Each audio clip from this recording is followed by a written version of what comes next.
Top quality और consistent performance के लिए सिर्फ सिल्वर पंप। टॉप क्वालिटी और कंसिस्टेंट परफॉर्मेंस के लिए सिर्फ सिल्वर पंप, नाम याद रखना। आपल्या सर्वांना कल्पना आहे की आई तुळजाभवानीचं मंदिर आणि परिसराच्या आराखड्यावरती काम चालू होतं।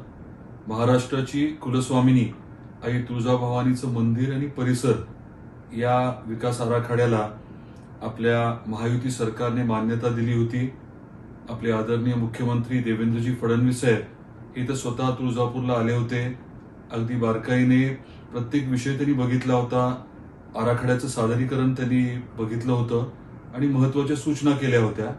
त्या अनुषंगाने आराखडा सादर करण्यात आला होता, मंत्रिमंडळाची मान्यता झाली होती आणि आज एक अतिशय महत्त्वाचा टप्पा म्हणजे याला प्रशासकीय मान्यता देऊन शासन निर्णय निर्गमित झाला आहे।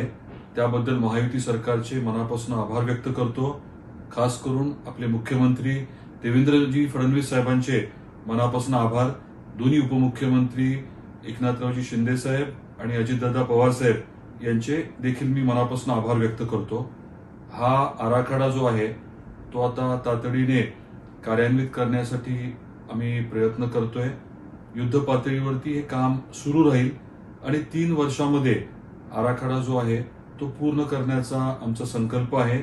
सर्वांनी यासाठी सहकार्य करावं अशी अपेक्षा आहे आणि या माध्यमातून तुळजापूरचा तर कायापालट होणारच आहे, अर्थकारणाला प्रचंड चालना मिळणार आहे।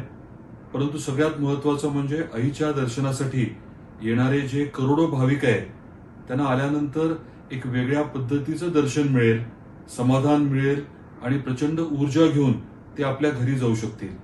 तर या पूर्ण प्रक्रियेमध्ये ज्यांनी सहकार्य केले त्यांचे पुनश्च आभार मानतो आणि आता महत्त्वाचं काम जे पुढे होणार आहे त्यासाठी सर्वांनी सहकार्य करावं ही विनंती करतो। जय भवानी।